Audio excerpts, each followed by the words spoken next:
Hi, നമസ്കാരം. ഇന്ന് നമുക്ക് ഒരു കർക്കിടകത്തോരൻ വെക്കാം. അതിനുവേണ്ടി ഇന്ന് ഞാൻ കണ്ടുവച്ചേക്കുന്ന ഒരു ചേനത്തണ്ടാണ്. ചേനത്തണ്ടെന്ന് പറഞ്ഞാൽ ഒരു ചേനയ്ക്ക് മുളകൊന്ന് അത് ഇലയൊക്കെ വീശി 1-2 മാസം കഴിഞ്ഞ് അതിനുശേഷം ഇപ്പോൾ ഇത് വീണ്ടും ഒരു പുതിയ തണ്ടൂടെ വന്നേക്കുന്നു. ആ തണ്ടിനെ നമുക്കെടുത്ത് തോരൻ വെക്കാം.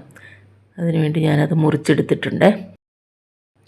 ഞാൻ മുറിച്ചെടുത്ത് കൊണ്ടുവന്ന് വെച്ചിട്ടുണ്ട്. ഇളം തണ്ടാണ്, ഇതിൻ്റെ ഇലയൊന്നും വിരിഞ്ഞിട്ടില്ല കേട്ടോ. അപ്പോൾ ഇതിൻ്റെ തണ്ടും ഇലയും കൂടെ നമുക്ക് കറി വെക്കാം. തണ്ട് ഞാനൊന്ന് എല്ലാം ഒന്ന് കട്ട് ചെയ്ത് ചെറുതാക്കിയിട്ട് ഒന്ന് കഴുകി വൃത്തിയാക്കി എടുക്കാം. തണ്ടിൻ്റെ തൊലിയും കൂടെ പൊളിച്ച് കളയാം കേട്ടോ.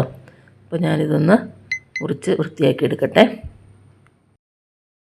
ചേനയുടെ ഇളം തണ്ടും ഇലയാട്ടോ കറി വെക്കാൻ എടുക്കുന്നത്.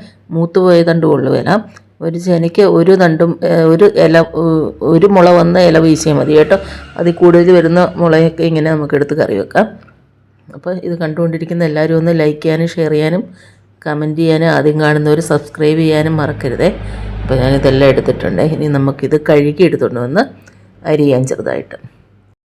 അതിനു മുമ്പേ ആ ഇലയൊക്കെ ഒന്ന് വിടർത്തി നോക്കണേ, അതിൻ്റെ അകത്ത് വല്ല പുഴുവോ എട്ടുകാലിയോ ഒക്കെ ഉണ്ടോന്നേ. അപ്പോൾ ഞാനിതെല്ലാം ഒന്ന് ശരിക്കും നോക്കിയിട്ട് നമുക്ക് കഴുകിയെടുത്ത് വൃത്തിക്ക് അരിഞ്ഞെടുക്കാവേ.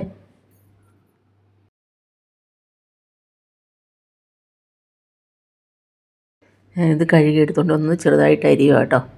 അപ്പോൾ ചെറുതായിട്ട് ഇതെല്ലാം ഇലയും തണ്ടുമൊക്കെ ഒന്ന് അരിഞ്ഞെടുക്കട്ടെ.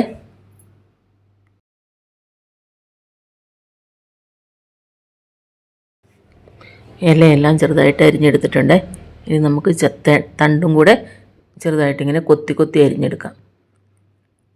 ഉണ്ടോ, ഇങ്ങനെയാണേ.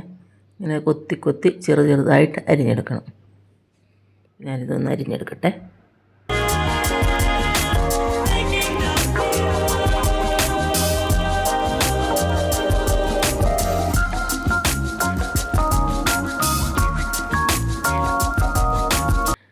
ചേനത്തണ്ടും ഇലയും ചെറുതായിട്ട് കൊത്തി അരിഞ്ഞെടുത്തിട്ടുണ്ട്. ചേനത്തണ്ടും ചെറുപയറും കൂടെയാണ് തോരൻ വെക്കാറ്. സാധാരണ തന്നെ തോരൻ വെച്ചാലും നല്ല ടേസ്റ്റാണ് കേട്ടോ. അപ്പം ചെറുപയർ ഞാൻ ഇടുന്നില്ല, കാരണം ഇത് ആവശ്യത്തിനുണ്ടല്ലോ. ഒരു പ്ലേറ്റ് നിറച്ചുകൊണ്ട് ഇത് അധികം അങ്ങനെ ചുങ്ങി പോകത്തുമില്ല. അതുകൊണ്ട് ഞാനിത് മാത്രമായിട്ടാണ് തോരൻ വെക്കുന്നത് കേട്ടോ. തോരൻ വെക്കാനായിട്ട് തേങ്ങ എടുത്തപ്പോൾ തേങ്ങ ഇതേ മുളച്ചിരിക്കുന്നു. പൊട്ടിച്ച് നോക്കിയപ്പോൾ ചെറിയ ഒരു പൊങ്ങുമുണ്ട്. നമുക്ക് പൊങ്ങെടുക്കാം. അതിനുശേഷം നമുക്ക് തോരനാവശ്യമായിട്ടുള്ള തേങ്ങ ചിരണ്ടി എടുക്കാവേ. അപ്പോൾ ഞാൻ ഈ പൊങ്ങൊന്ന് തിന്നിട്ട് ആദ്യം. തോരനാവശ്യമായിട്ടുള്ള ബാക്കി ഇൻഗ്രീഡിയൻസ്: തേങ്ങ, മഞ്ഞൾപ്പൊടി, ചുമന്നുള്ളി, 2 കഷ്ണം വെളുത്തുള്ളി, പിന്നെ കാന്താരിമുളക്. കാന്താരിമുളക് വെള്ളമുളകാണ് എടുത്തേക്കുന്നത്. വെള്ളമുളകിൻ്റെ പല വെറൈറ്റി ഉണ്ട്. കാന്താരിയുണ്ട്, നീളൻ കൊമ്പൻ മുളകെന്ന് പറയും ഇവിടെ, പിന്നെ ഉണ്ടമുളക്. ഇതെല്ലാം 3 മുളകും കൂടെ എടുത്തേക്കുന്നത്. ഇതിന് പിന്നെ വലിയ എരിവില്ല കേട്ടോ, അതുകൊണ്ടാണ് ഇത്ര എടുത്തേക്കുന്നത് കേട്ടോ. അപ്പോൾ ഞാനിതെല്ലാം കൂടി ഒന്ന് മിക്സിയിലിട്ട് ചതച്ചെടുക്കാമെന്ന് വിചാരിച്ചതാണേ. അപ്പോൾ അതേ കറണ്ടില്ല, രാവിലെ കറണ്ട് പോയതാണ്. ഇന്ന് കറണ്ട് വരുവേല. അപ്പോൾ ഞാനത് ഓർക്കാതെ ഇങ്ങനെ എടുത്ത് ഇനിയിപ്പോൾ എല്ലാം കൂടെ അരിഞ്ഞ് ചേർക്കാം. ഉള്ളിയും മുളകും വെളുത്തുള്ളിയും എല്ലാം കൂടെ ചെറുതായിട്ടൊന്ന് അരിഞ്ഞ് കൈ കൊണ്ട് തന്നെ മിക്സ് ചെയ്ത് ചേർക്കാം കേട്ടോ.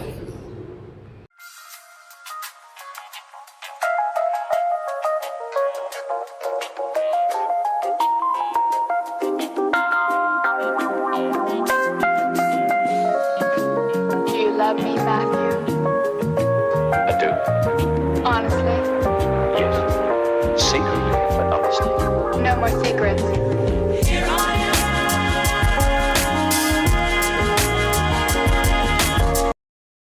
ഇനി നമുക്കിതെല്ലാം കൂടി ഒന്നിച്ചിട്ട് ചട്ടിയിലേക്കിട്ട് കൈ കൊണ്ട് തന്നെ മിക്സ് ചെയ്യാം. അതിനുള്ളൊരു ചട്ടി എടുത്ത് വെച്ചിട്ടുണ്ട്.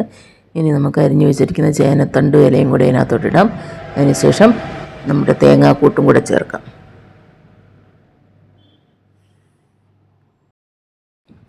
തേങ്ങ ഒക്കെ ചേർത്ത് ഇനി ആവശ്യത്തിന് ഉപ്പ് ചേർക്കാം. ഉപ്പും കൂടെ ചേർത്തിട്ട് ഇളക്കാവേ. നമ്മുടെ എല്ലാ ഇൻഗ്രീഡിയൻസും കൂടെ കൈ കൊണ്ട് നല്ലപോലെ ഒന്ന് മിക്സ് ചെയ്യുവാണേ. എന്നിട്ട് നമുക്കിത് ചെറുതീയിൽ അടച്ചു വെച്ച് വേവിച്ചെടുക്കാം.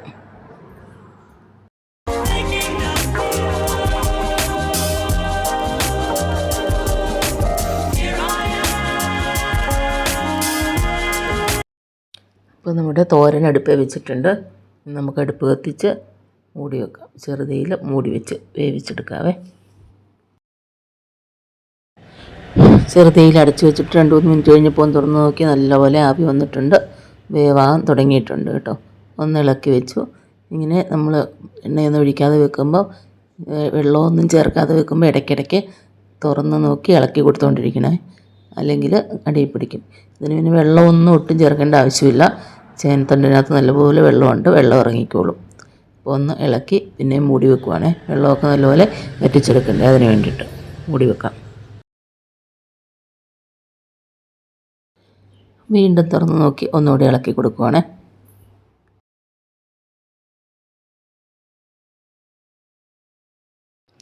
ഉപ്പൊക്കെ ഉണ്ടോ എന്ന് നോക്കുന്നുണ്ടേ. ഇത് കണ്ടോ, ഇതിനകത്ത് നിന്ന് ഇറങ്ങിയേക്കുന്ന വെള്ളം കണ്ടോ. അപ്പോൾ ഈ വെള്ളം ഇതിപ്പം വെന്തു. ഇനി ആ വെള്ളമൊക്കെ ഒന്ന് വറ്റിച്ചെടുക്കണം. അതിന് വേണ്ടി നമുക്ക് തുറന്ന് വെച്ചാലും വറ്റിച്ചെടുക്കാം കേട്ടോ.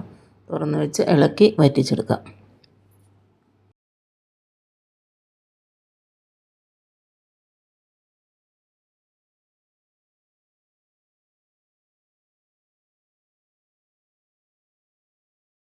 നല്ലപോലെ വെള്ളമൊക്കെ വറ്റി തോർന്ന് വന്നിട്ടുണ്ട്. ഇനി നമുക്കിതിനകത്തോട്ട് കടുക് വറുത്ത് ചേർക്കാം. നമ്മൾ എണ്ണയൊന്നും ചേർക്കാതെ വെച്ച് കടുകെല്ലാം വറുക്കുന്ന അരി വറുത്ത് ചേർക്കാം നമുക്ക് കേട്ടോ. അപ്പോൾ ഇത് മാറ്റി വേറെ ചട്ടി വെച്ചു.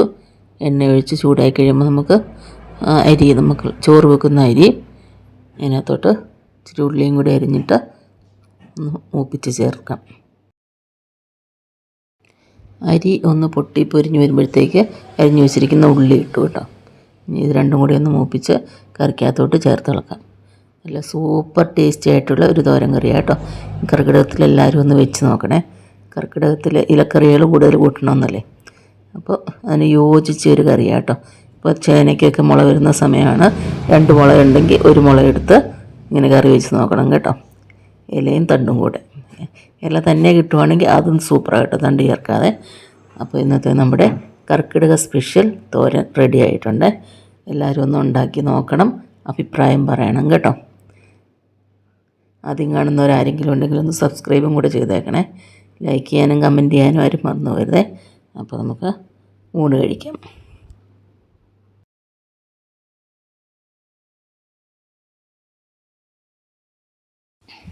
നല്ല ചൂട് ചോറ് വിളമ്പി അതിൻ്റെ കൂടെ നല്ല ചൂട് ചേനത്തണ്ട് തോരൻ, കൊഴുവ വറുത്തത്, തൈരും. അപ്പോൾ നമുക്ക് കഴിക്കാം. Okay, by.